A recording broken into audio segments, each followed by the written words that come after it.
Find a comfortable position. Let your body settle into its own weight. Allow the day to loosen slowly.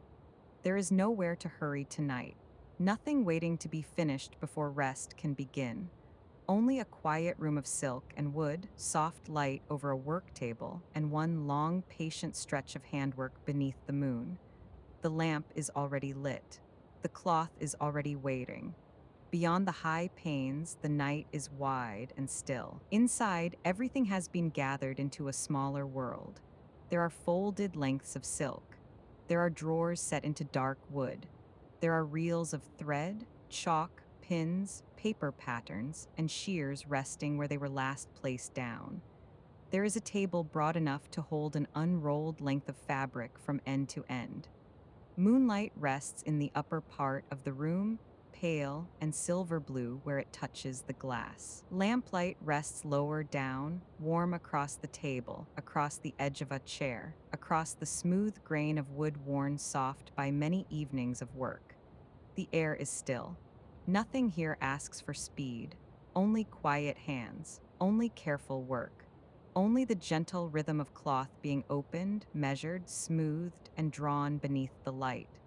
Tonight's story is called The Seamstress in the Moonlit Silk Room. The silk room lies high in the house, tucked beneath a gently sloping roof where the windows begin above head height and hold the last clear light of the sky long after evening has settled elsewhere.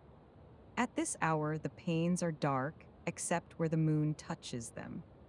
The glass catches that pale light first, and the leaded lines between the panes hold it in a faint silver pattern across the upper wall. Lower down, the lamp near the center table keeps its own smaller circle.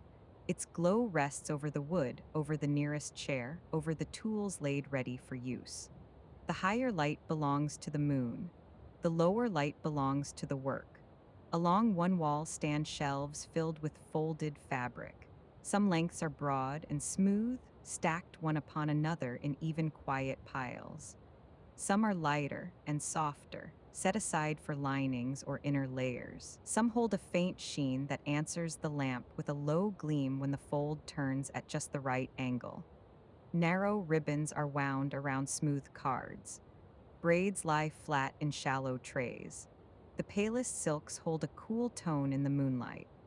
The deeper colors remain mostly in shadow, showing only a muted trace of plum, moss, bronze, or faded blue where the lamp reaches the edge. Below the shelves are drawers, many small and some wide, each fitted with a darkened brass pull. Inside them are the useful things of the room. Measuring tapes lie rolled in loose spirals. Chalk rests wrapped in paper. Needles are tucked into stitched felt. There are pin cushions, paper patterns, thread cards, narrow scissors, and smooth weights for holding cloth in place. Each thing has its drawer. Each drawer closes neatly back into the wood. The main work table stands beneath the lamp at the center of the room. It is long enough for a full length of silk to be spread across it without crowding. Its surface has grown smooth through use. Cloth has been opened here, measured here, folded here, turned here, and stitched here through many evenings. At the far end sits a shallow tray for pins and chalk. At the nearer corner lie the shears, closed, heavy, and still. A little further back rests a pin cushion beside two small weights. Nothing is out of place. A second table stands nearer the drawers. It is narrower and set for finer work. A straight-backed chair is drawn there. On its seat rests a folded cloth pad. Beside it sits a linen-lined basket holding cut pieces from earlier work. Curved sections, folded strips, narrow facings, and lengths waiting to be joined. Near the window, two garments stand lightly covered in muslin, their shapes softened beneath the drape. A measuring cord hangs from a peg. A pressing board leans against the wall. Near it, a small iron waits cold and unused for now. You are already in the room. Your sleeves are turned back neatly from your wrists. A measuring tape rests looped once over your hand. When you move, the room keeps its hush. The sounds are small, the faint touch of your shoe against the boards, the soft shift of folded cloth. the quiet slide of a drawer closing fully into place. You turn from the shelves and cross to the main table. For a moment, you stand beside it, looking down over the clear space beneath the lamp. The shears remain at the corner. The chalk lies near the tray. The weights are ready. You lift the pinned tray and set it a little further back, leaving a broader working place before you. Then you rest your fingertips lightly against the wood, feeling the smooth grain at the center of the table before bringing the cloth to it. From the shelf behind you, you select a folded length of silk. Its color sits somewhere between pearl and pale smoke. In the upper part of the room, it takes on the cooler cast of moonlight. Beneath the lamp, it warms slightly, showing a faint cream along the higher folds. You lift it with both hands. The fabric rises easily, yet does not lose its shape. It yields where supported. It settles where guided. You carry it to the table and lay it across the center beneath the lamp. For a moment, it remains a quiet rectangle, folded evenly, its edges aligned. Then you return to the shelf for a narrower matching strip that has been kept within the same fold. You place that piece beside the larger length, leaving it ready for later use. Now you stand at the table with the length before you. You set the measuring tape near the upper edge of the wood. One hand rests lightly on the folded length. With the other, you lift the top layer and open it once.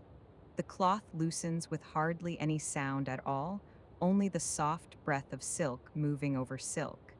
You open it again, drawing more of the length across the table. A low gleam passes over the surface as the angle changes beneath the lamp.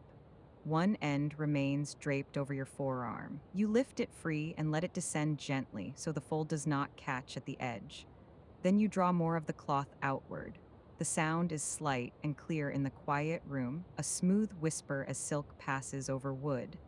Near the middle, a fold holds against itself. You do not pull. You lift the cloth back, find where the layer has turned beneath, and open it with your fingertips. The movement is small and exact. The cloth settles. You follow the edge with the side of your hand and smooth it forward into a straighter line. Above you, the moonlight remains pale at the high panes. Below, inside the lamp's warm circle, the fabric begins to cover the table. You shift to the far side and lift the outer edge, bringing it into line. The cloth slides a little beneath your fingers and then comes still. You place both hands near the center and move them slowly outward. A lifted place flattens beneath your palm. A long, shallow ripple travels toward the edge and falls away. Another loosens beneath your wrist and disappears. The silk answers at once to the pressure you give it. You use only enough to guide it flat. At the corner of the table, the narrower strip remains folded and waiting. The shears stay untouched. The chalk rests dry and square-edged near the tray. The weights have not yet been set on the paper. For now, there is only this first work: lifting the cloth, opening the cloth, finding its line across the wood. You walk once around the table to see the length from the opposite side. From there, the lamp shows a wider sheen across the silk. The light thins near the far edge where moonlight meets it. You adjust one corner by less than the width of a finger, then another. You lift the near selvage and let it fall straight. A fold that crossed at a slant opens into a longer line. Again, you smooth from the center outward until the surface lies quiet beneath your hands. One end is now fully spread across the table. The other slips softly over the edge in a long, pale fall, stopping just above the floorboards. You gather that hanging part, lift it, and bring more of the length onto the wood so the working section lies fully supported. The cloth feels cool where it passes through your fingers. The upper surface keeps the lamp's warm sheen. The underside holds a softer tone in shadow. At last, you reach for the weights. You place them lightly near one edge while you straighten the other. Their small steadiness contrasts with the fluid cloth beneath. The silk no longer shifts except where you choose to move it. Around you, the room remains still. The drawers are closed. The shelves hold their folded colors. The covered garments near the window do not stir. Moonlight keeps its pale pattern above. Lamplight keeps its warm circle below. At the center of both, the first length of silk now lies open across the table, cool and smooth, with the tools ready beside it, and the first true task of the night about to begin. You remain at the table for a moment, both hands resting lightly on the silk, feeling whether the cloth has fully settled after its last adjustment. The room is quiet enough for the smallest movement to be heard. A faint shift of fabric beneath your palm, the soft brush of your sleeve near the table edge, the light touch of the measuring tape as you draw it closer. The length already lies open across most of the wood, but not yet in its final position. One end is smooth beneath the lamp. Further along, the length still holds a slight drift from where it was first unfolded. The far edge curves a little. One corner sits just ahead of the rest. You lift the tape by its middle and let one end fall softly along the near side of the fabric. It lands in a loose pale curve across the wood. Then you straighten it with two fingers, drawing it into a clean line beside the selvage. The tape makes almost no sound, only the faintest dry contact against the table as it moves. You lean slightly over the silk and look down its length from one end of the table to the other. The weave catches the light in long, narrow bands. Where the cloth lies straight, the sheen runs evenly. Where it turns a little offline, the light shifts with it. You place one hand near the center and the other at the edge, then ease the fabric a fraction to the left. The change is small, barely more than the width of a fingernail, but the length answers at once. You smooth from the center outward again, palm flat, fingers easy. A shallow rise slips away ahead of your hand. At the edge, it falls into a softer drape over the side of the table. You follow the same motion further down, center outward. Then again, each pass leaves the silk flatter than before.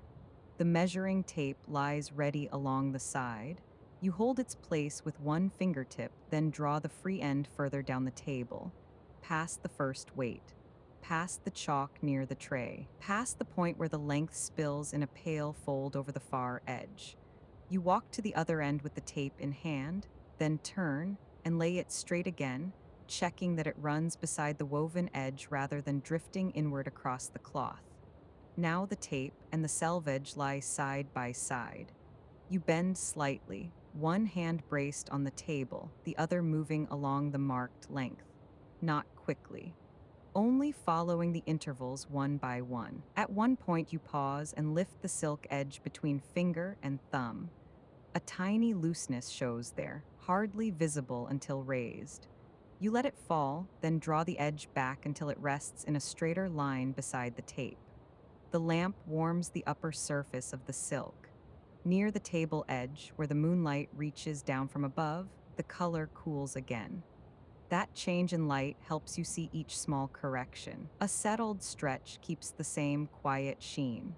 A skewed stretch catches brighter at one place and duller at another.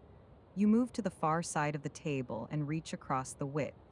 The fabric is cool beneath the backs of your fingers as you lift one section and let it settle again. Then you take hold of the selvage with both hands, one near either end of the working section, and give the smallest drawing pull. Not enough to tighten, only enough to bring the edge clean. The silk answers at once. The long side clears, the grain lies straighter. A faint curve near the middle loosens and disappears. You place the first weight a little nearer the corner, then the second further along. They hold what is already correct while you bring the rest into place. One end still hangs over the table. The drop is clean, though a little uneven. You gather that hanging section in both hands and lift it onto the wood. The cloth slips through your fingers with a cool smoothness, then spreads wider across the surface. For a moment, a series of long, shallow waves travels through it. They pass one after another beneath the lamp, then flatten as you guide them outward. You walk the length of the table again. From this side, the room stays still around the work. The shelves remain in shadow except where the upper folds catch moonlight. The drawers stay closed. The muslin-covered garments by the window do not move. Only the silk changes beneath your hands, growing flatter and more settled with each pass. You return to the upper end and draw the measuring tape across the width this time. The tape bends softly over the fabric, then straightens as you align it.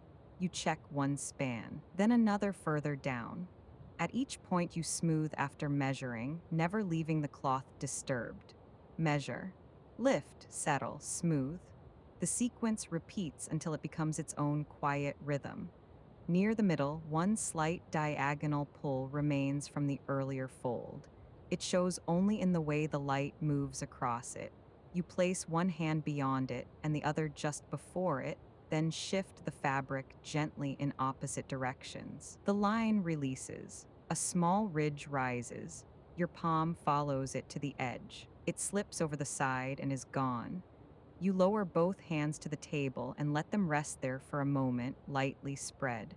Through the silk, you can feel the firmness of the wood beneath, a lifted place near the far corner, a little looseness near the selvage.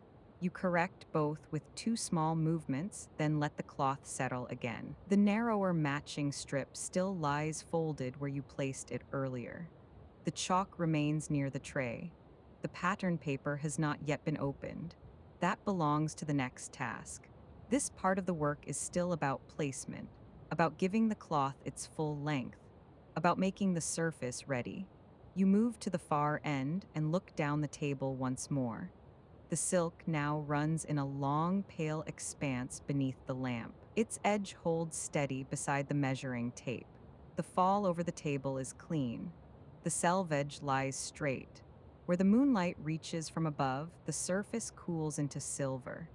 Where the lamp rests over it, the sheen turns warmer. You slide the tape back from the width and lay it neatly along the upper edge of the table. Then you smooth the full length one last time, not correcting now, only confirming. Your hands travel from the center outward, one side then the other. A final shallow ripple leaves the cloth. The weights hold. When you lift your hands away, the length stays exactly as you have left it, fully drawn out, aligned, smoothed flat, and ready for the first chalk mark to begin. For a moment, you leave the silk as it is. The measured length lies quiet beneath the lamp, held where it needs to be held, smooth where it needs to be smooth. The tape rests along the upper edge of the table. The chalk waits near the tray. The shears remain untouched at the corner, heavy and still. You turn instead to the folded papers. They have been kept on the smaller table near the drawers, set one upon another in a neat stack, their creases sharp, their edges softened only where they have been opened and closed many times before. You carry them back beneath the lamp and place them near the upper end of the silk. For a moment, your hand rests over the top sheet before you lift it away. The paper opens with a faint, dry sound. One fold loosens, then another. The shape lengthens across the fabric, pale against the silk's cooler sheen. You smooth the first piece with the flat of your hand, following each crease until it lies easy and open. Then you reach for the next, unfolding it more slowly where the paper narrows into a curved section. A third remains smaller and more compact, set aside for later, while the first two take their places on the cloth. You do not lay them down carelessly. Each one is brought near its place, then shifted by degrees. A little higher, a little further in, turned by the width of a finger, brought back again. You lean over the table and study the line of the nearest edge where paper meets silk. One hand holds the upper corner. The other moves the lower edge until it sits straighter with the grain beneath. Then you place a smooth weight near the center, not to flatten the whole shape at once, only to keep one correct point from moving while you settle the next. The paper is lighter than the cloth beneath it. It answers to the least touch. A corner lifts and settles. A narrow extension curves slightly away from the surface until your fingertips smooth it flat again. The cloth beneath remains cool and still, holding the paper wherever you place it. You reach for the second weight and set it nearer the lower curve. Then a third, not crowded together, spread where the shape asks to be held. Now the first pattern piece lies quiet enough for closer work. You draw the measuring tape down from the upper edge and check the spacing from selvage to paper. One point near the top, another near the middle, then lower down. At the second point, you pause, slide the paper a fraction inward, and measure again. This time, you leave it where it is. The lamp falls fully across the table. Its light catches the pale paper and leaves the silk darker where the pattern shades it. Along the uncovered places, the fabric keeps its low sheen. At the paper's edge, the contrast sharpens the line, making each curve and angle easy to follow. You reach for the chalk. It is wrapped in a narrow strip of paper to keep its sides from crumbling too quickly under the fingers. You unwrap only enough to expose one softened edge, then turn it once between finger and thumb, feeling where it has worn smooth from earlier use. A faint dust gathers at the edge. You touch it lightly to the corner of the table first, then bring it to the fabric. Your left hand remains on the paper. Your right begins the first mark. The chalk moves slowly beside the paper's edge, leaving a clean, pale line on the silk. It does not press heavily, only enough for the mark to remain. Along the straight section, the movement is easy and continuous. At the first curve, you slow, turning the chalk in small increments so the edge stays fine. The line follows the paper closely, around the bend, along a tapering side, into a shallow inward shape near the top. When you reach the weight at the center, you stop. The chalk lifts. A small crescent of dust remains near your fingertip where the paper has shifted faintly against the silk. You set the chalk down for a moment, lift the weight, mark the hidden section, then place the weight back again a little further along. The sequence is quiet and exact. Hold, lift, mark, settle. You continue around the shape. Where the paper narrows, your fingers move closer together. Where it widens, your palm opens over it. At one point, you bend lower to see the curve more clearly beneath the lamp. At another, you steady the silk itself with the side of your hand, so neither paper nor cloth can drift while the chalk passes.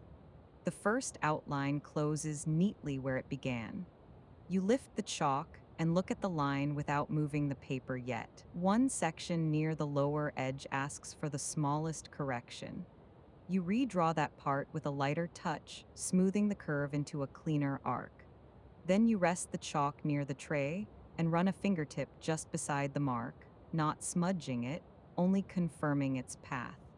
Now you reach for the smaller folded piece. This one opens into a narrower shape, perhaps a facing, perhaps a curved section meant to sit inside the larger work. Its paper is finer, its corners are sharper. You place it beside the first outline, then shift it twice before it settles where you want it. A single weight holds one end. Your other hand keeps the rest flat while you check the spacing between this piece and the line already drawn. There must be enough room, enough cloth for the seam, enough space for the next curve. Nothing crowded. You pick up the chalk again. This time the marks are shorter. A straight edge, a small angle, a careful inward turn, then a longer outside curve traced in one unbroken movement while the paper stays steady beneath your hand. When the chalk reaches the tip of the shape, you lift it, turn the paper slightly, and begin again from the other side so the edge remains clean. The sound is almost nothing. Only the faint, dry travel of chalk beside paper. The softer contact of your sleeve near the table edge. Once, the quiet tap of a weight being set down a little further inward. You pause to take up a pin from the cushion. The pin is fine and pale, its head catching one small point of light. You place it at the edge of one narrow section where the silk and paper are both most likely to shift. Then a second, lower down, angled lightly through paper and cloth. Not many, only enough to keep the line exact. With one hand, you press near the upper curve. With the other, you draw the chalk around the lower edge, slipping between weight and pin, between straight side and rounded point, until another clean outline remains on the silk. You step back only half a pace, enough to see the placement of the pieces together. The larger outline lies pale and clear beneath the lamp. The smaller one sits close beside it. The remaining paper piece still waits folded near the upper corner of the table. The measuring tape rests where you left it. The shears remain still. The marked silk now holds the first signs of shape, though the fabric itself is not yet disturbed. You unfold the last piece. This one opens in two stages. First, a narrow fold, then a wider one beneath it. You smooth each section with the side of your hand, coaxing the paper flat where the creases hold.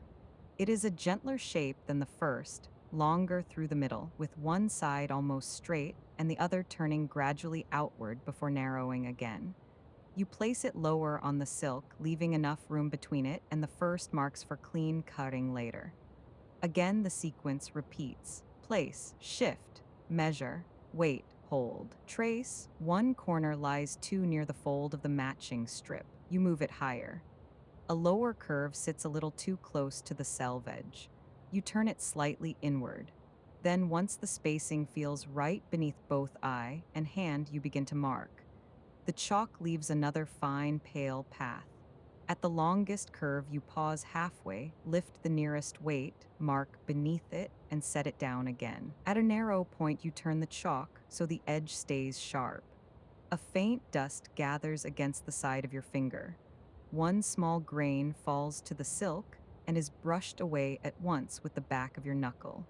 By now, the pattern pieces lie in a quiet arrangement across the table, each held where it needs to be held.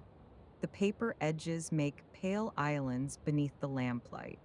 The chalk lines begin to surround them in measured outlines. Between those outlines, the silk remains smooth and untouched.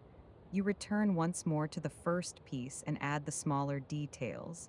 A seam mark, a tiny notch, another little mark to guide matching later when the sections are brought together.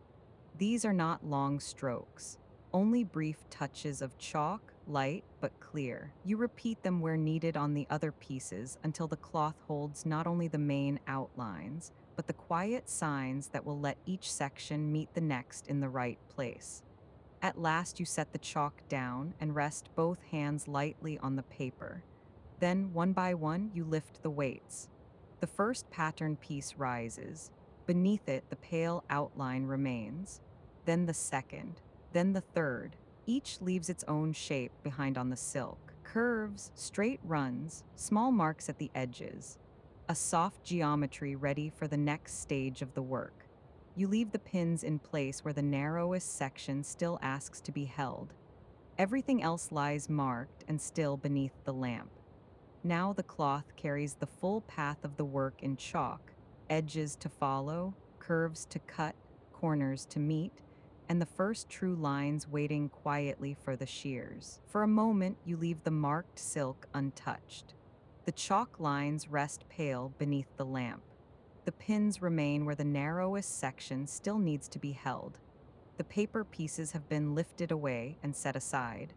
Only the cloth remains on the table now, smooth and still, carrying its measured shapes in quiet outlines. The shears wait at the nearer corner. You reach for them at last. Their handles are cool at first, then warmer as your fingers close around them. They are heavier than the chalk, heavier than the pins, heavier than the folded paper patterns. When you lift them from the table, the movement asks a little more from your wrist. The blades stay closed until you bring them over the silk and lower them near the first long edge. Your other hand comes to rest on the fabric a short distance ahead of the line, not pressing hard, only enough to keep the marked section flat. The chalk curve lies clear beneath the lamplight. The silk is ready. The table beneath it is steady. The room remains quiet enough for the first cut to be heard. You open the blades. The movement is slow and familiar. A measured widening, a pause at the start of the line, then the first closing stroke. The shears pass into the silk with a crisp, softened sound. The cut begins at the edge and moves inward along the marked path. When the blades close, the fabric parts cleanly. One side remains flat beneath your hand. The other loosens by a fraction and lifts away from the line. You open the shears again. The next stroke follows the first, then another. Each closing of the blades carries the cut a little further along the chalk. The movement settles into its own rhythm. Open, advance, close, release. Your guiding hand stays near the line, keeping the silk quiet before the blades reach it. When a slight looseness gathers ahead of the cut, you smooth it away with the side of your palm. When the offcut begins to curl back from the edge, you let it fall without pulling. The first section is mostly straight. That allows the shears to travel in longer strokes. The chalk line runs pale and narrow ahead of the blades. The silk parts evenly behind them. The newly cut edge lies soft and clean against the wood, while the discarded strip falls into a looser line beside it. At one point, you pause. A weight still rests near the line. You set the shears down gently, lift the weight, place it a little further back from the cut edge, and smooth the silk once more. Then you take up the shears again and continue. The sound returns. The quiet closing of metal through cloth, followed by the lighter whisper of the separated edge settling onto the table. The room around you does not change. Moonlight remains pale at the high panes. The shelves hold their folded colors in shadow. The muslin-covered garments by the window do not move. Only this one section of silk changes beneath your hands. You reach the first curve. Here the movement becomes smaller. You do not force the shears around it. Instead, you shorten each stroke. Open, advance a little, close. Turn the fabric slightly with your free hand, then again. The chalk arc remains visible just ahead of the blades. You keep close to it, letting the silk turn beneath your fingers rather than twisting the shears too sharply. The offcut lifts in a narrow crescent as the curve deepens. You let it rise. You let it fall. You do not tug it free before the cut is complete. At the narrowest part, your fingers move closer to the line. Your thumb steadies the cloth on one side. Two fingers hold the other section flat. The shears make shorter, quieter bites there, each one careful and exact. When the curve opens out again, the strokes lengthen. The blades travel more smoothly. The new edge now carries the shape that had only existed in chalk before. A tapering side, a long, clean run, a shallow inward turn near the top. You pause once more to lift a pin. Its head catches one small point of light before you draw it free. You set it back into the cushion, then the next pin. Then the cloth lies flat again, ready for the shears to continue without interruption. The final part of the first outline runs toward the place where the line began. You follow it steadily. The offcut narrows. The finished section keeps its place beneath your hand. One more stroke, then another. Then the last small closing of the blades joins cut to cut. The first piece is free. For a moment, you leave it where it lies. The separated section rests on the table in its full shape at last. Beside it, the trimmed silk falls away in a loose, uneven form. You run your fingertips lightly along the cut edge, not pressing, only feeling that it lies smooth and true. Near the lower curve, you lift the piece slightly to see how it falls. Then you set it down again. You slide the first finished section to the smaller table nearby. There it rests on the folded cloth pad, its surface still smooth beneath the lamplight. When you return to the main table, the next marked outline waits clear and pale against the silk. This second piece is smaller. The lines are shorter. The corners are sharper. You reposition the remaining cloth before beginning. One hand lifts the nearest section. The other draws the bulk of the silk a little further onto the table, so the marked piece lies fully supported. The offcut from the first cut is gathered and moved aside. Then you place your palm flat over the next outline and feel whether the fabric lies still enough to begin. Again, you take up the shears. The first strokes on this smaller shape are shorter from the start: a straight edge, a small angle, a careful inward turn. The blades open and close with the same steady rhythm, though now each movement covers less distance. The cut section lifts sooner from the surrounding cloth. You keep it flat with 2 fingers while the blades work around the outer line. At the pointed end, you turn the silk slightly, only enough to bring the next side into place before the shears. The chalk remains just visible. The new edge follows it cleanly. A tiny clipped fragment falls free near the corner. It lands almost without sound. You brush it aside with the back of your knuckle and continue. Now the cut moves into the longer outside curve. Here the silk wants to slide a little. You steady it with your free hand and slow the blades. Short stroke, turn, short stroke, turn. Each closing of the shears leaves another clean section behind. The room stays calm around this finer work. The lamp keeps its warm circle over the table.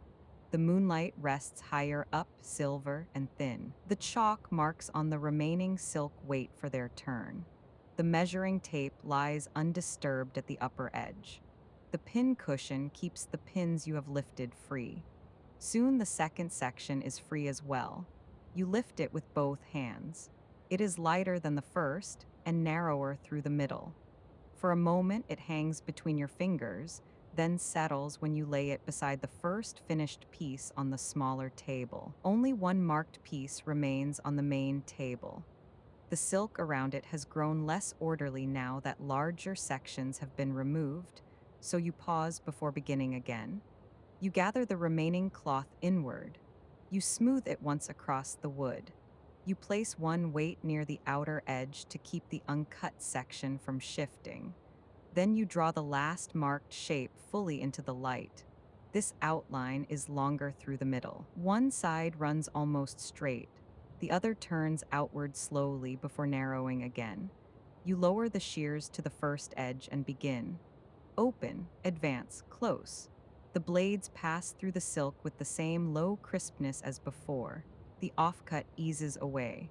Your other hand moves ahead of the cut, smoothing, turning, holding, releasing. At the longest curve, you stop halfway to shift the weight and flatten a small rise in the cloth. Then you continue. The final shape asks for patience at the narrow point. You angle the blades carefully. The chalk line bends inward. Your fingers move closer. A short stroke follows the turn, then another. The curve opens out again. The cut grows easier as it approaches the final straight run. At last, only a small section still joins the piece to the remaining silk.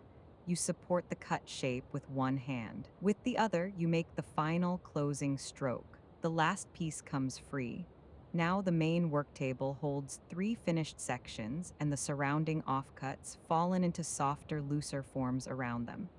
You set the shears down gently near the corner of the table.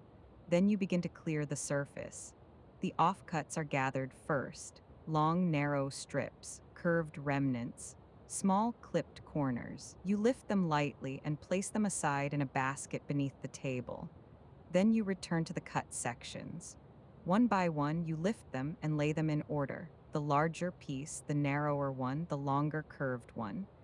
You stack them carefully, smoothing each layer before the next is placed on top. The edges align. The silk keeps its cool sheen beneath the lamp. Where a curve sits uppermost, the line remains clean. At the center of the table, only the finished pieces remain now. The silk that entered the movement as one long marked length has become a small ordered stack of shaped panels, resting quietly beneath the lamp and ready to be carried to the sewing place for the first seam. You gather the cut pieces from the main table and carry them to the smaller sewing place near the drawers. The long table and the reach of the shears fall behind you. Here there is only the narrower surface beneath the lamp, the straight-backed chair, the folded cloth pad, and the small ordered things needed for finer work.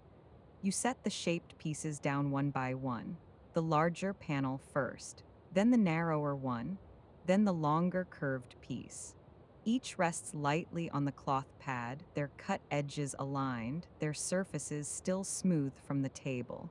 The lamp falls more closely here. Its warm light gathers over the pale silk, over the needle case, over the reels of thread kept ready in their shallow drawer. You sit. The chair remains firm beneath you. The work rests partly on the table and partly nearer your lap, where the folded pad softens the support beneath the fabric. At this smaller distance, every movement grows quieter. Your elbows stay close, your wrists lower. Your hands work nearer the body now. For a moment, you look at the cut pieces without touching them. Then you reach for the drawer and open it. Inside, the threads lie in rows. Some are tightly wound, some partly used, some pale enough to disappear into lighter cloth, others deeper and meant for heavier fabric. You lift one reel, then another, holding them near the silk beneath the lamp. One is too warm, one too gray. Then you find the one that sits closest to the cloth itself, a fine, quiet shade that will follow the silk without standing apart from it. You set that reel on the table. Next, you reach for the needle case. It opens with a small, dry hinge of paper and felt. Inside, the needles lie side by side, each one resting in its place. You choose one fine enough for silk, but not so slight that it will bend too easily beneath the repeated draw of thread through folded edges. Its surface catches one narrow line of light when you lift it. The reel waits near your hand. The needle rests between finger and thumb. Beside them lies a small bit of beeswax, kept smooth from use. You draw out a measured length of thread. It unwinds with a soft, controlled turn from the reel. Not too long, only enough to sew a comfortable span before beginning again. You hold it between both hands for a moment, then draw it once across the beeswax, so the strand gains a little more body and smoothness. After that, you pull it lightly through your fingers, leaving the thread even. Now you bring the end toward the eye of the needle. You hold the needle closer to the lamp. The thread end is turned once between finger and thumb, narrowed, guided. At first, it brushes the opening and slips past. You adjust the angle, bring it closer. This time it passes through. A short end appears on the other side. You draw more thread through until the working length falls evenly. Then you knot the end with one small practiced motion and let the needle rest for a moment against the side of your finger while the silk waits beside it. You lift the larger panel and lay it across the cloth pad. Then you take the narrower piece and place it against the edge that will meet it first. One cut edge rests against the other. You turn one section slightly to match the curve. Then you adjust the corners until both pieces sit where they should, not forced, only aligned. Your fingertips move along the edge slowly. Here the silk lies flush. Here one side needs the smallest shift. Here the curve sits better if turned by less than the width of a nail. Once the meeting line feels right, you hold the two layers between finger and thumb and fold the very edge into place where needed, preparing the first stretch for stitching. The thread lies pale against the silk. The needle waits. You bring the point to the first place where the layers meet and pass it through. The movement is small, a gentle pressure, a quiet puncture through both layers. Then the thread follows after, sliding through the cloth until the knot rests hidden at the far side. You make the second stitch a short distance along, then the third. Each one begins the same way. The needle goes in, emerges, the thread draws through. A small pull settles it, not tight enough to pinch, only enough to bring the edges together and hold them. A faint joined line begins beneath your fingers. You keep the work close. Part of it rests on the cloth pad. Part of it gathers lightly against your lap. As the stitch section grows, you turn the silk a little in your hands, so the next part comes naturally into place before the needle. The room remains very still. The lamp keeps its warm light close over the sewing place. The moonlight stays higher at the panes, pale and distant from this smaller work. The drawers remain closed except for the one left open a hand's width beside you. The reel of thread sits upright near the pin cushion. The small scissors wait nearby, unused for now. You continue, needle through, thread drawn after. A little settling pull, then again. The stitches remain even, each one close enough to the next to hold the join smoothly without stiffening the silk. When one section of the edge rises slightly ahead of your fingers, you flatten it before sewing further. When the two layers drift, you stop and bring them back into line before the next stitch begins. At one point, you turn the work more fully. The larger panel slips across the pad with a soft whisper. The narrower piece lies uppermost now. Your thumb rests along the stitches already made, while your fingers guide the unjoined edge ahead. The line has grown long enough to feel beneath your hand, a slight raised path where the two pieces now hold together. The thread keeps moving quietly through the cloth. Each pull leaves a little more behind. Each stitch shortens the unjoined section before you. You pause once to smooth the silk open on either side. The joined section lies flatter when you do.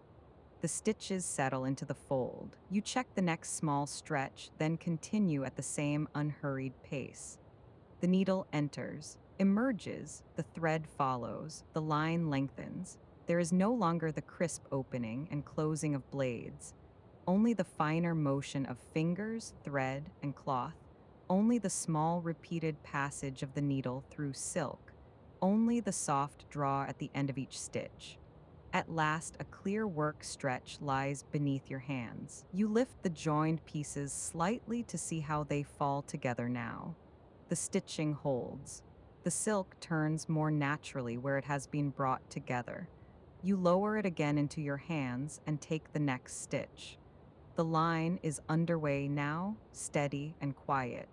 The stitching continues where you left it. The joined pieces rest partly on the cloth pad and partly against your lap, the sewn section nearest your thumb, the unjoined edge still waiting ahead. The needle remains in your fingers. The thread lies pale in the lamplight. You bring the point through the layers again. The movement is small and familiar now, a light pressure, a quiet passing through the silk. Then the thread follows after, drawn steadily until it settles. Not pulled hard, only enough to leave the join smooth. Then the next stitch, then another. The line grows a little at a time beneath your hands. Your thumb rests just behind the active point, smoothing the sewn section as each new stitch is added. The silk feels slightly different there now, not stiff, only steadier. The two pieces no longer shift apart when you turn them. They move together beneath your fingers, following the path already made. The work stays close. One part of the cloth lies across the pad. Another gathers lightly toward you. When the next stretch angles away, you turn the silk a little in your fingers rather than lifting it fully. Just enough to bring the line back into an easy position for the needle. The lamp keeps its warm light over your hands. Everything beyond that circle remains quiet. The drawer beside you stays slightly open. The reel of thread stands where you left it. The small scissors remain still. Higher up, the moonlight rests pale at the panes. You continue, needle through, thread drawn after. A little settling pull, then again. Sometimes the thread passes through in one smooth length. Sometimes it asks for one more gentle draw before it lies flat. Once a slight twist begins near your fingers. You catch it before it tightens, let the strand loosen, then continue at the same pace.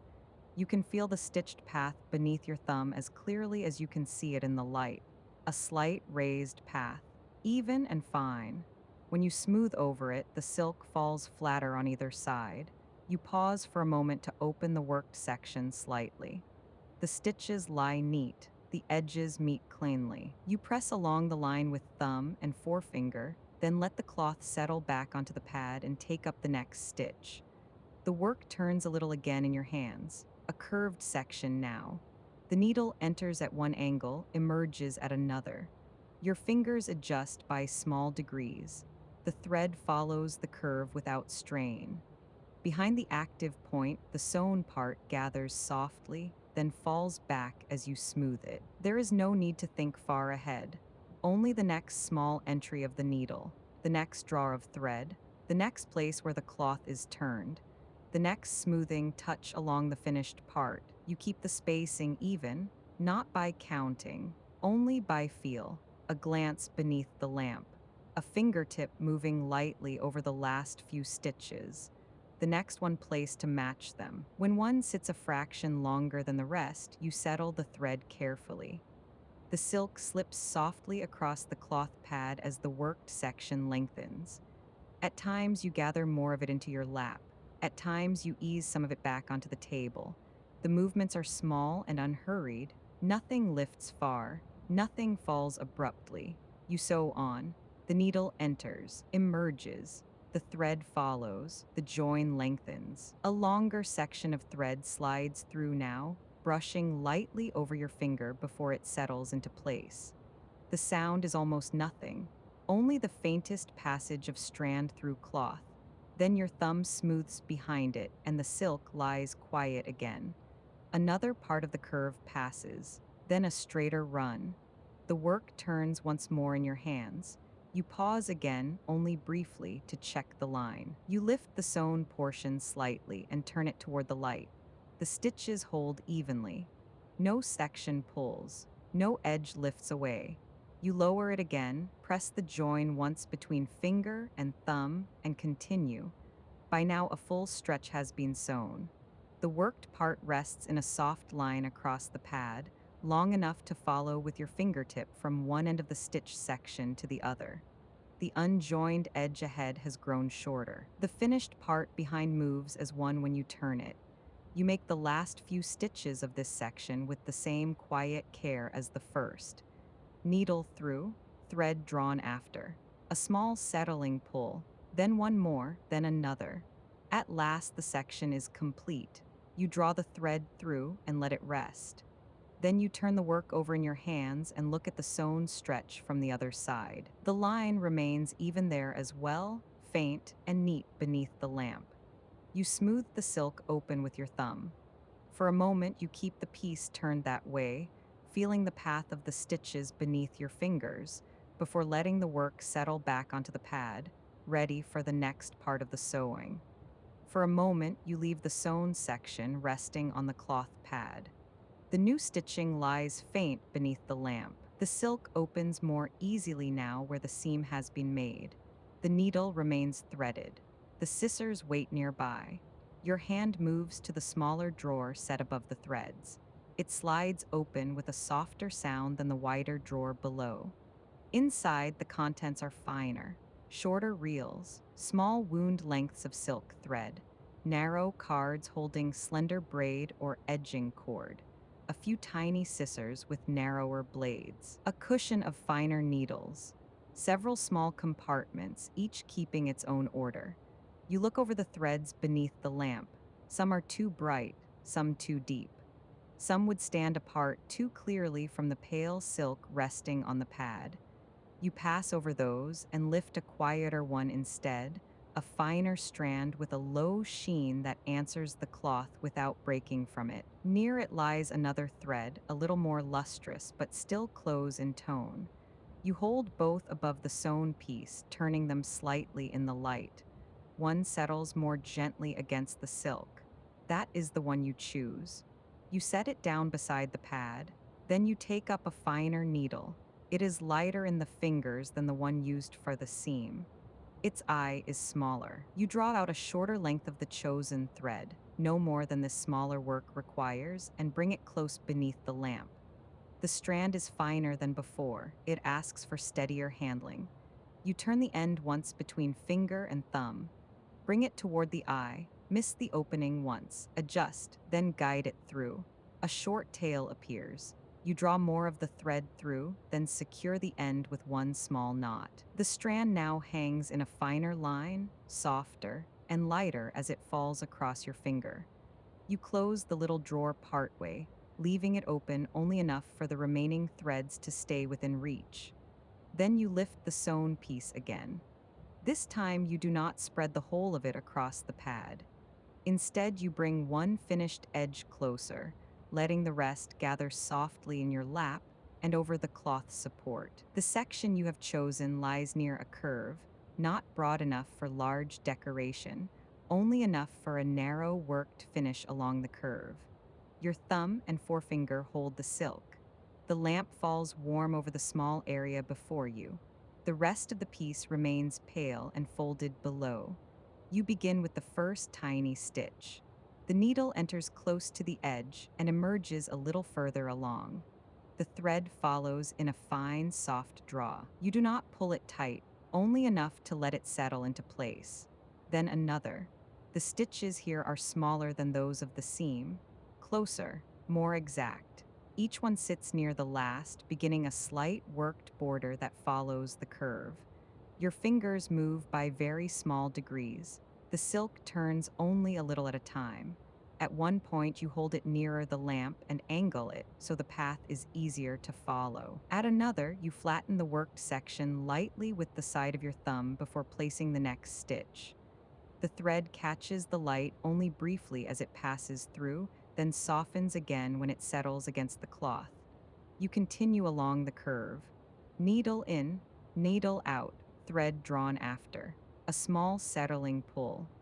The silk hardly shifts at all. Only the smallest turns in your fingers. Only the fine repeated passage of thread. After several stitches, the worked section begins to show itself. Not raised by much. Only a slight edging, a delicate finish where the pale thread leaves a soft pattern along the curve. You run your thumb just behind it, feeling the small change beneath the edge. A loose end of thread from the earlier seam lies nearby. You lift the tiny scissors and trim it close. The cut is almost silent. Then the scissors are set down again and the finer work continues. You add another short stretch. The silk rests very lightly between your fingers now. The worked edge moves upward as the unworked part shortens. At one point, the curve deepens slightly, and your hand adjusts to meet it. The stitches shorten. The needle angle changes a fraction. Then the line straightens again, and the motion eases. You pause with the piece held near the lamp. The fine edging catches and releases the light as the silk shifts. The earlier seam lies just beside it, lower and quieter. Your thumb passes once along the new work, then returns to the place where the next stitch will begin. You add the last few stitches needed to complete the section. The needle enters, emerges, the thread follows. Each stitch settles close to the last until the worked line reaches the point where the curve softens and no more is needed. Then you secure the thread with two tiny anchoring stitches on the inner side where they will not show. You draw the last of the thread through and trim it. The cut end disappears into the softness of the silk. Nothing remains loose. For a moment, you hold the piece slightly higher and turn it beneath the lamp. The seam made earlier still lies faint. Beside it, the finer edging follows one small curve in a pale line that catches and releases the light as the silk moves. You pass your thumb once along the finished section, then let the piece settle back onto the cloth pad, while the drawer of finer threads waits half open beside you, and the fabric rests ready for the next stage of the night's work. You let the worked piece rest on the cloth pad for a moment. The new edging lies near the lamp, faint along its curve. The seam beside it remains smooth and even. The finer needle rests where you set it down.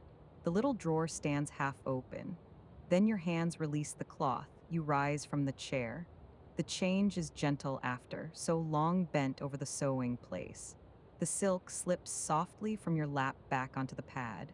The chair eases back by a fraction. Your shoulders open. Your hands lower at your sides for a moment before lifting again toward the next task.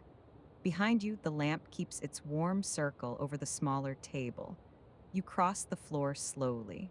One step over the boards, then another.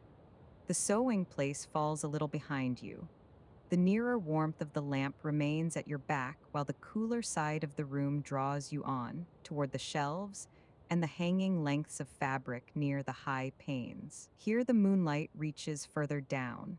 It touches the upper folds first. a pale bar across suspended silk, a cooler gleam along a ribbon card, a faint silver line on the brass pull of a press door. The hanging lengths remain still until your hand reaches them. Then the nearest moves aside with a soft, brushed sound, and the one behind it answers with a lighter shift of its own. You part them gently. One is smoother and thinner, almost weightless where it falls back across your wrist. Another has more body, a quieter drop, a softer underside where it turns in the moonlight. A third slips between your fingers with a cooler touch and a dimmer sheen. You let that one fall again and move to the next. Your hand passes from one suspended length to another. You lift a fold, let it descend, touch the selvage. Feel how one panel holds its line more firmly, while another loosens at once into a softer drape. The moonlight makes the palest ones appear almost silver. The deeper tones remain folded into shadow until you turn them slightly, and the color shows at the edge. Beside the hanging fabric stands the narrow press. You open it. Inside, the shelves are shallower than those near the main work table. Here, the folded pieces are kept for linings, facings, ties, and narrow finishing strips. Some are wrapped in tissue-thin paper. Some are laid one over another in low, even stacks. A row of ribbons hangs from pegs along the inner side, each looped back on itself and held in place by a small wooden rod.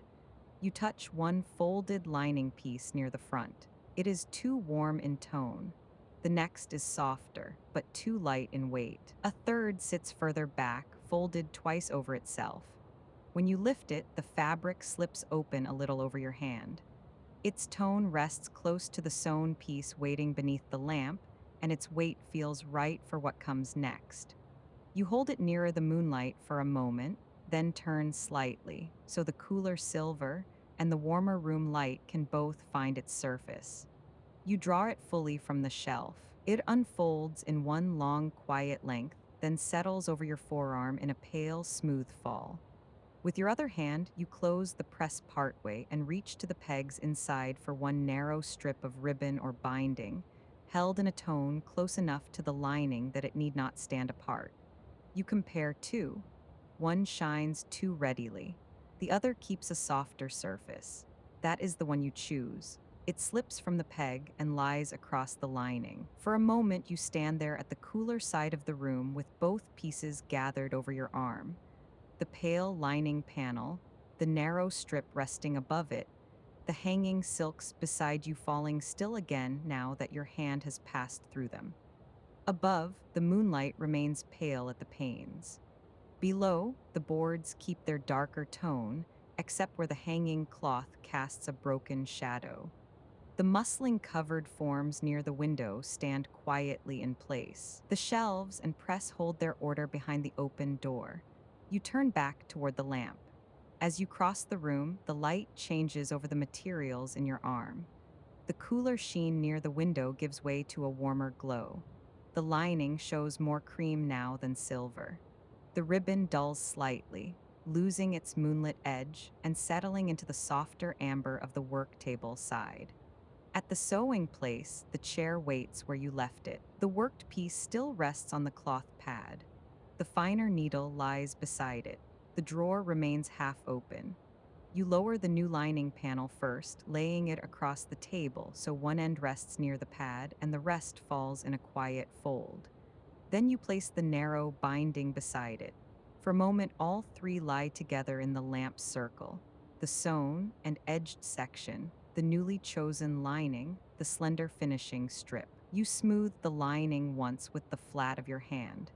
Its surface answers differently from the outer silk: softer underneath, less sheen on the turn, a quieter fall where it crosses the pad. Then you draw the new material a little closer to the sewn piece and leave them side by side beneath the lamp, ready for the broader joining work to begin. You sit again at the sewing place and draw the new materials closer. The worked piece rests on the cloth pad where you left it. Beside it lies the lining, softer in its fall and quieter in its surface. The narrow binding remains near the upper side of the table, waiting for later. For now, it is the larger sections that matter. You lift the outer piece first. The seam already made rests beneath your thumb.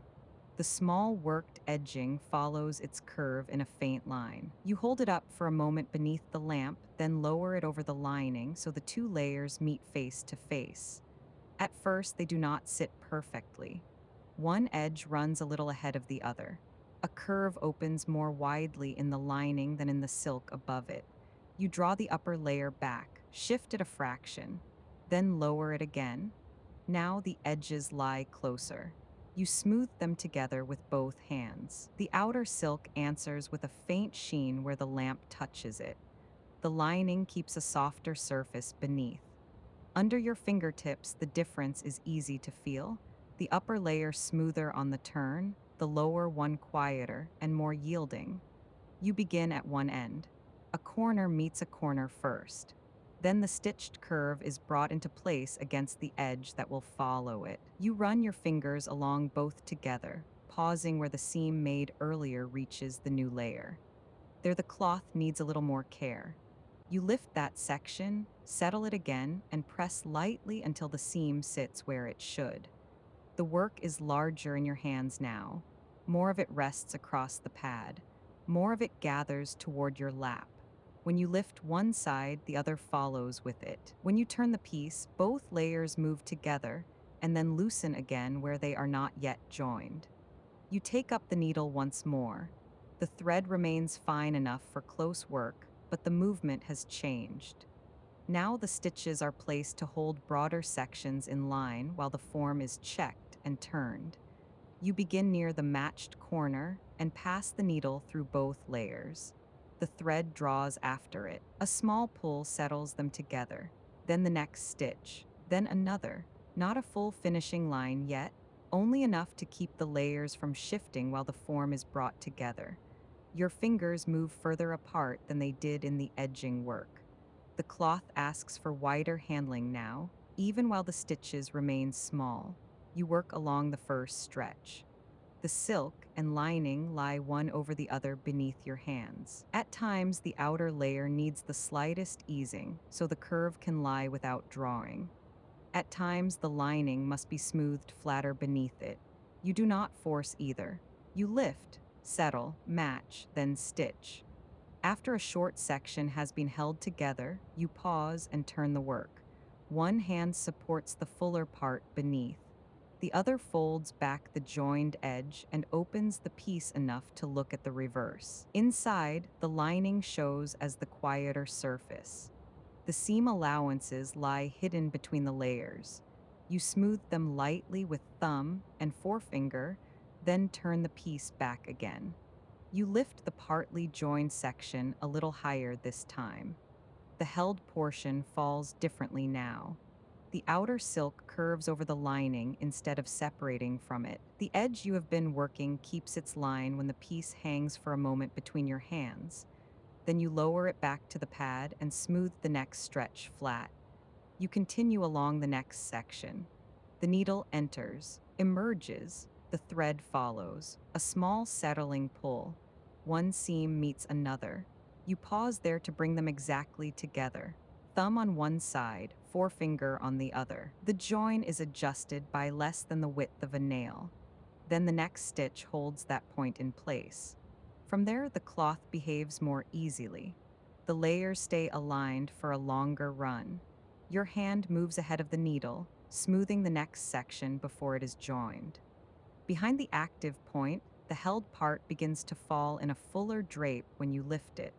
The lining no longer slips away from the silk so readily. It remains beneath it, following the same curve. At one point, you lift the piece with both hands and let it hang for a moment. You turn it slightly while it hangs there. One side drops first, then steadies. The lining remains within the outer silk instead of slipping free of it. A joined curve keeps its shape. The section you matched a little earlier stays true when the weight passes through it. Then you bring it back to the pad and smooth the next stretch flat before adding another small holding stitch. The outer silk shows the lamp more readily. The lining stays dimmer inside. The joined portion falls in a softer, steadier line than either layer had done alone. The edge you have matched holds its turn. Then you bring it back to the pad and continue. A longer section now. You draw more of the lining across your lap. Turn the outer silk over it. Match the next edge. Your palm smooths outward from the center. Your fingertips return to the corner, then outward again. A small rise in the lining eases away beneath the silk. A slight looseness at the outer curve is drawn back into place. Only when both layers lie quietly together do you add the next holding stitches. The cloth turns partly inward now. You guide one section through your hands so the inside shows more clearly. A curved edge rolls between finger and thumb. The lining appears, then disappears again as you turn the piece back. Nothing is forced all the way through, only enough to understand how the layers are falling and whether the form is sitting cleanly. You find one place where the outer silk pulls slightly ahead. There you stop. Lift the upper layer. Ease a little more lining into the curve. Smooth both down again. Then place two small stitches close together to hold that area before moving on. The worked section lengthens, not finished, not yet closed. The joined part settles with more weight when you lift it from the pad. The unjoined parts still fall loose and open below your hands. You turn the piece once more. This time the inside and outside are easier to follow beneath the lamp. The silk side catches the light along the formed curve. The lining follows within it. The seam already made, the fine edging, and the new held sections now sit within the same growing form. You smooth along one side with the flat of your hand, then the other. A curved opening, a turned edge, a fuller section that now falls back into itself when you lift and lower it. You press one seam lightly between finger and thumb, then another, making sure each sits where it should beneath the layers. There is one last stretch in this stage that asks to be brought into line. You draw it closer. Fold the outer layer back slightly. Match the inner edge beneath. Then turn both together and hold them still while the needle passes through again. The thread follows, settles, then another stitch, then another. Each one keeps the layers where you have placed them. At last you stop and lift the piece again with both hands. The outer silk lies uppermost. The lining rests within. The seams meet where they should. The edges fall in a clearer shape than before. What had rested as separate sections at the start of the movement now hangs together in one nearly formed piece, turned and checked on both sides, ready for the quieter finishing work still to come. You lower the nearly formed piece back onto the sewing place and open it gently beneath the lamp. The outer silk lies uppermost at first, catching the warmer light along its curves. Inside, the lining remains softer and dimmer where it turns back from the edge. The holding stitches from the last stage are still fresh. The earlier seam lies quietly within the larger form now. The fine edging rests along its small curve. The narrow binding you brought from the cooler side of the room still waits near the upper edge of the table. For a moment, you do nothing but smooth the piece flat. One hand moves outward from the center, then the other. A joined section settles. A turned edge lies cleaner. A fuller part that had gathered in your lap now opens across the cloth pad and the table in a broader, quieter line. You follow one seam with your thumb, feeling where it sits between the layers. Then you open the fabric slightly and smooth that same seam from the inside, pressing it flatter with thumb and forefinger until it lies more softly than before. You turn the work a little. A curved section comes into the lamp, then a straighter edge. You smooth one, then the other. Where the silk has held a slight lift near a seam meeting, you rest your fingers there and press it down by degrees, never forcing it, only letting the cloth settle into the shape it has already been given. You lift one corner, then lower it again. You open a fold near the lining and smooth the inside outward. The seam allowances hidden between the layers quiet beneath your hand. A shaped edge that had rounded too loosely now keeps a cleaner line when you let it fall back to the pad. Beside the work, the small scissors wait. You take them up and begin with the loose ends. One thread lies near the curve where the finer edging was secured. You lift it lightly between finger and thumb and clip it close. The cut is tiny and almost soundless. Another rests near the broader joining where the holding stitches began. You find it by touch more than by sight, draw it clear of the surface, and trim that one too. A third, finer and softer, lies along the inner side where lining meets silk. That also is cut away until nothing remains loose. You set the scissors down again and return both hands to the cloth. Now your attention moves to the binding. You draw it closer and lay it along the edge that still asks for finishing. At first, it lies only near the line, not yet settled into place. You follow the edge with your fingertip, measuring by feel how the strip should turn with it. At one point, the curve asks for it to ease slightly. At another, it must lie straighter. You lift one end, set it down again, and smooth it along the silk until it follows the shape more willingly. You fold the binding inward a little at the start and hold it there between finger and thumb. Then you turn the edge of the silk beneath it. The layers become smaller here, outer silk, turned edge, narrow binding laid over the top. You smooth them once before taking up the needle again.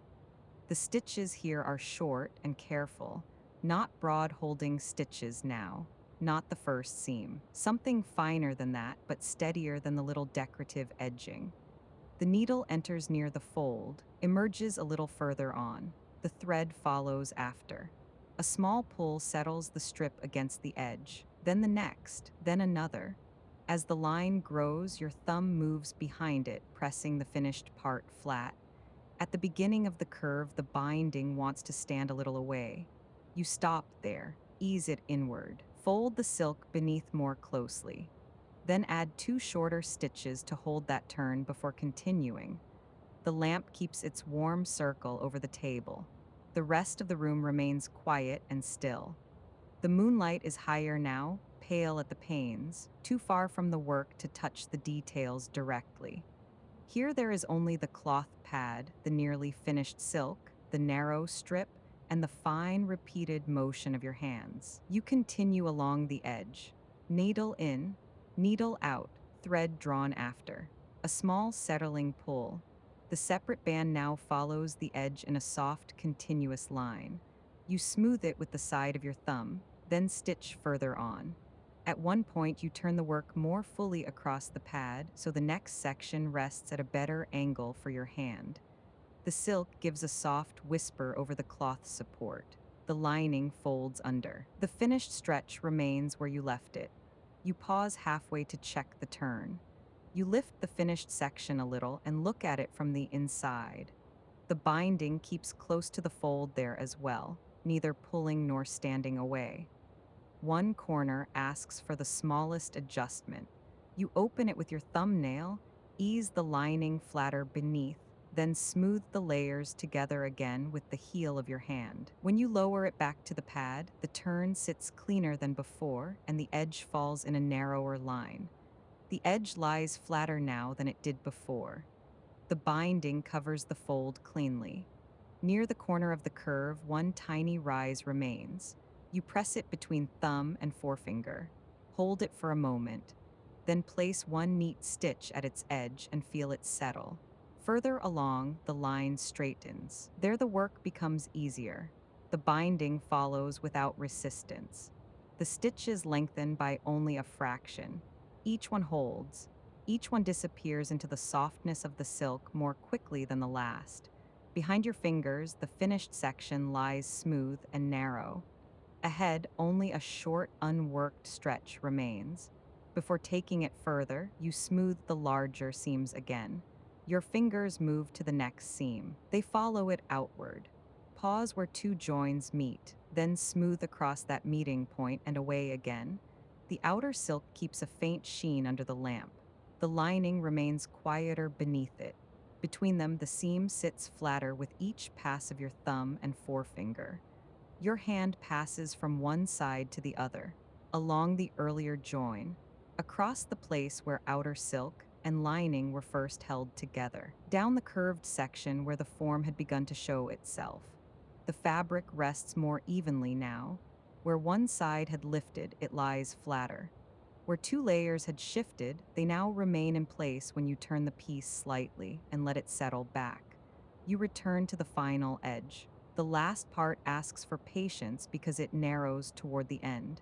You fold the strip under neatly, tuck the final turn in place, then continue with the same small motions. Needle through, thread drawn, a little settling pull.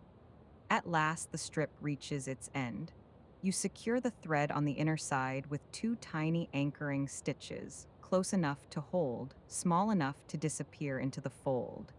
Then you draw the last of the thread through and clip it.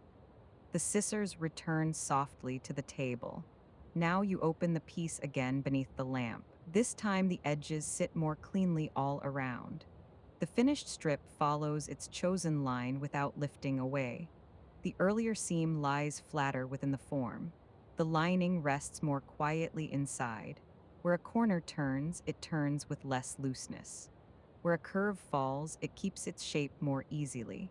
You pass your hands over it once more, outward from the center, along one side, then the other. Your thumbs press gently at the seams. Your fingers flatten the last small rise near the edge. Near the upper corner of the sewing place lies the small iron, still where it had rested earlier. You reach for it now, only to settle one stubborn fold that asks for a little more than finger pressure alone. The handle is wrapped in dark cloth. Its weight is modest in your hand. You place it lightly against the turned edge for a brief moment, not lingering, only letting the warmth pass into the fold. Then you lift it away and set it back in its place. When your fingers return, the edge lies quieter. You smooth along it once, then along the next seam. You lift one final loose thread near the inside fold and clip it close. A tiny frayed end at the strip's turn is smoothed under with your nail. A corner is opened and settled again. Then the whole piece is laid flat once more across the pad and table. The tools begin to return to stillness. The scissors lie closed near the lamp. The needle is set down for the moment. The binding's cut end is gone. The open drawer remains only a hand's width ajar. And beneath the lamp, the silk piece rests with its seams smoothed, its edge finished, its loose threads trimmed, and its lines brought quietly into order, ready to be laid open in the calmer light of what comes next. For a little while you leave the piece exactly where it is. The scissors lie closed near the lamp. The needle has been set down. The small iron rests back in its place. The open drawer remains only a hand's width ajar. Around the silk, the sewing place has grown quieter. Then you return both hands to the work. You open it more fully across the cloth pad and table. One side spreads first, then the other. A folded section loosens. A turned edge settles. The finished strip follows its line without lifting. The earlier seam rests within the larger form. The lining remains partly hidden until you lift one side and let it open a little further beneath your hand. Its outer silk catches the lamp along the nearer curves. The farther edge reaches toward the cooler part of the room, where the moonlight touches it more faintly. You smooth the cloth once from the center outward, then once more along the length, not pressing now, only settling. Your fingertips pass over one seam, then the finished edge, then the small worked curve where the finer stitching was added earlier in the night. Each part remains where it should. Nothing shifts when your hand lifts away. You slide one palm beneath a fuller section and raise it slightly. The silk lifts from the pad in a single soft plane. The lining follows within it. For a moment, it hangs between your hands, not fully raised, only enough to let its weight move through the cloth.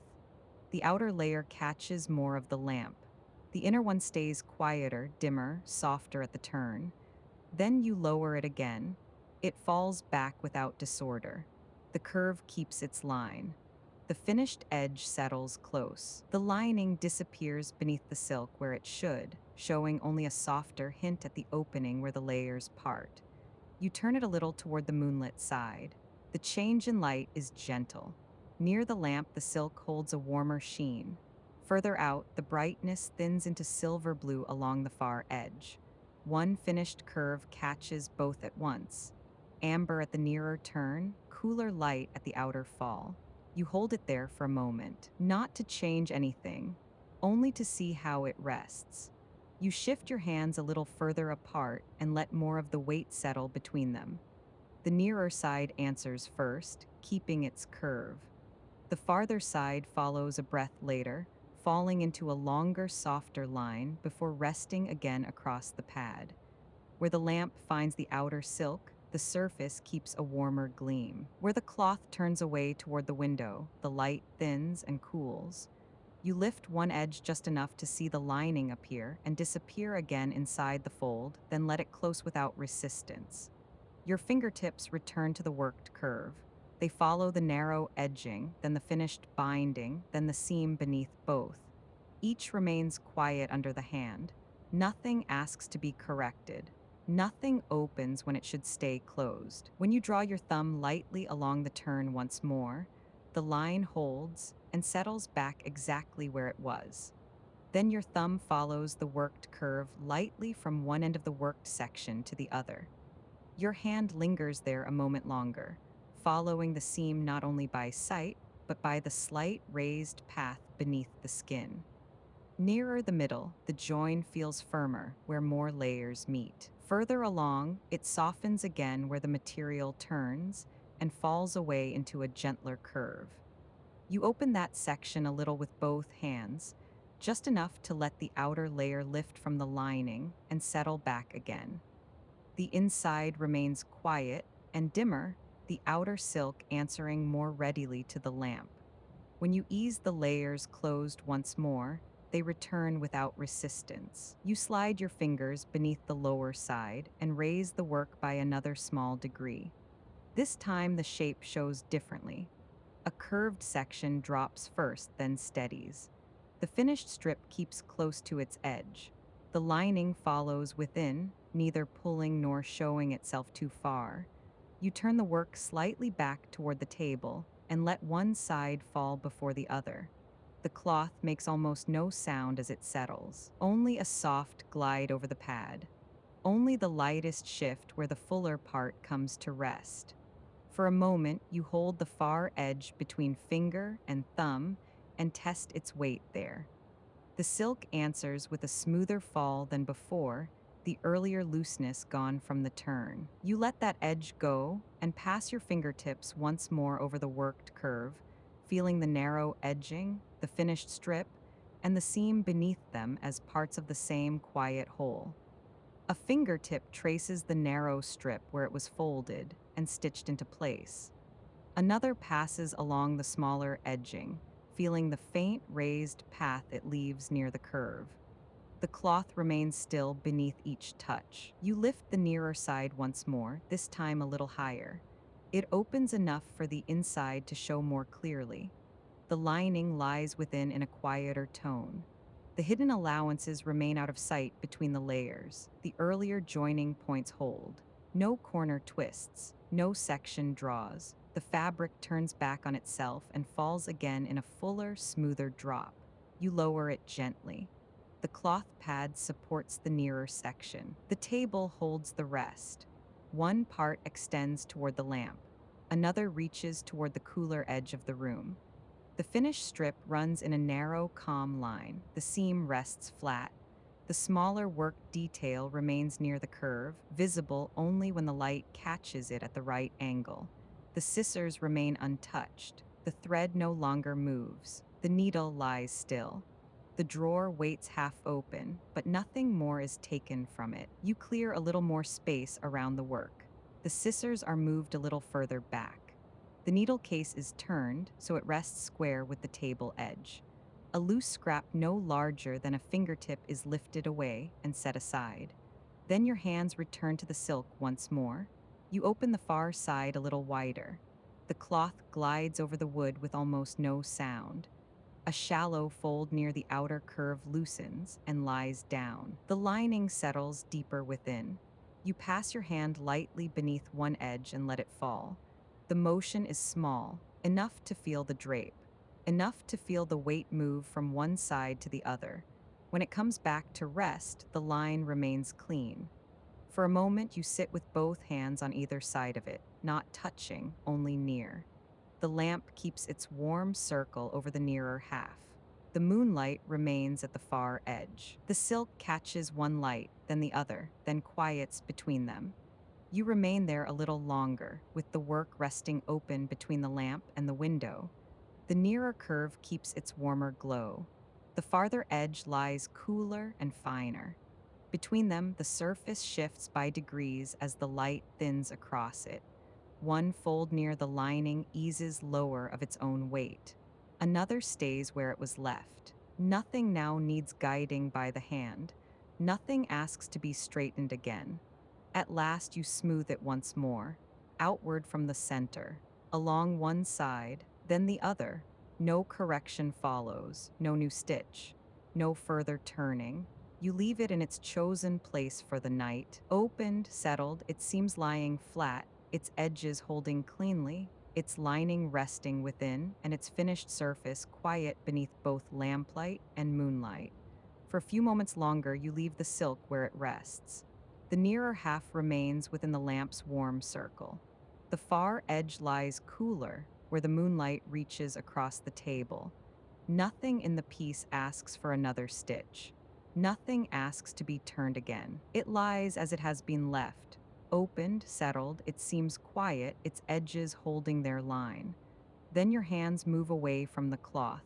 They go first to the smaller things. You lift the needle and place it back into its case. Its fine length disappears into the felt beside the others. The case closes with a small, dry sound and is set square near the back of the table. Next, the thread. The remaining length is wound back onto its reel with slow, controlled turns. Not much remains now, only enough for the fingers to guide once or twice before the strand lies neat again against the spool. You set it back in the shallow drawer among the other threads, where its quiet tone disappears into the ordered row. The scissors are already closed. You lift them once, feel their small weight settle into your hand, then place them in their place beside the drawer, handles turned inward, blades resting still against the wood. The tiny scissors used for the finer work are returned as well, their narrower shape disappearing into the smaller compartment above. Your hand lingers a moment near the edge of the open drawer. Inside, the reels remain in order. The chalk rests wrapped in paper. The weights are back where they belong. The needle case sits closed. Nothing more is needed from any of them tonight. You slide the drawer inward. The wood moves softly, then more softly still, then stops. The smaller drawer above it is eased shut next. The narrow sound of its closing is lighter than the first. When your hand leaves the brass pull, both drawers rest flush again beneath the table, giving nothing away except order. The cloth pad remains where it is. The chair has shifted a little back from the table during the long hours of sewing. You place one hand on its back and ease it forward again. The legs make the faintest contact with the boards. Then the chair is still, tucked in more neatly than before. The sewing place grows quieter once more around the work left resting there. Near the upper corner, the small iron waits where you returned it. You lift it only enough to set it more securely against the wall, handle turned inward, base steady, dark cloth wrap folded close around it. Then your hand leaves that too. Now there is almost nothing left in motion. Only the lamp, you reach for it last. The shade already keeps the light low over the table, but not yet at its quietest. Your fingers find the small turning point at its base. The flame lowers by degrees. The change comes slowly. First, the brighter line along the table softens. Then the warmth along the nearer curve of the silk grows gentler. The shadows deepen at the shelves and beneath the chair, while the work itself remains held in the last close circle of amber. You wait a moment before lowering it further, letting the smaller light settle into the room before your fingers turn the flame down again. A little less amber on the wood, a little less warmth along the nearer curve of the fabric. The shadows deepen first at the corners of the room, then along the shelves, then beneath the edge of the table. The circle of light grows smaller. What remains within it grows softer. You turn it down once more. Now the glow rests close to the work and no further. The scissors no longer shine. The brass of the drawer pull holds only a muted line. The wood of the table darkens towards its edges. The silk keeps a low, quiet sheen where the lamp still reaches it, while the far side belongs more fully to moonlight. Your hand leaves the lamp. For a moment you remain where you are, not sitting, not yet turning away. The room holds still around you. The shelves stand in shadow with their folded colors hidden for the night. The hanging lengths near the window no longer move. The muslin-covered forms remain pale and quiet in the cooler part of the room. The press door is closed. The drawers are closed. The chair is back in place. Nothing has been left open except the finished silk resting on the table. You let your fingertips touch the work one last time, not to change it. Only the lightest passing touch near the edge where the finished strip lies smooth. Then your hand lifts away. The cloth does not move. The outer silk remains open beneath the lowered lamp, its formed curves resting in their chosen lines. Inside, the softer lining lies hidden except where a fold turns back and shows its quieter surface. The small worked edging near the curve catches almost nothing now, only the faintest change where moonlight and lamplight meet. You step back from the sewing place, one pace, then stillness, table, chair, shelves, window, lamp, moonlight, silk. No sound now except the quiet of the room itself. The lamp keeps one last amber hush over the nearer half of the table. Beyond it, the moonlight lies silver blue across the far edge of the work and the boards below. Between the two lights, the finished silk rests exactly where you left it, open and undisturbed, while the whole of the moonlit room settles around it and grows still.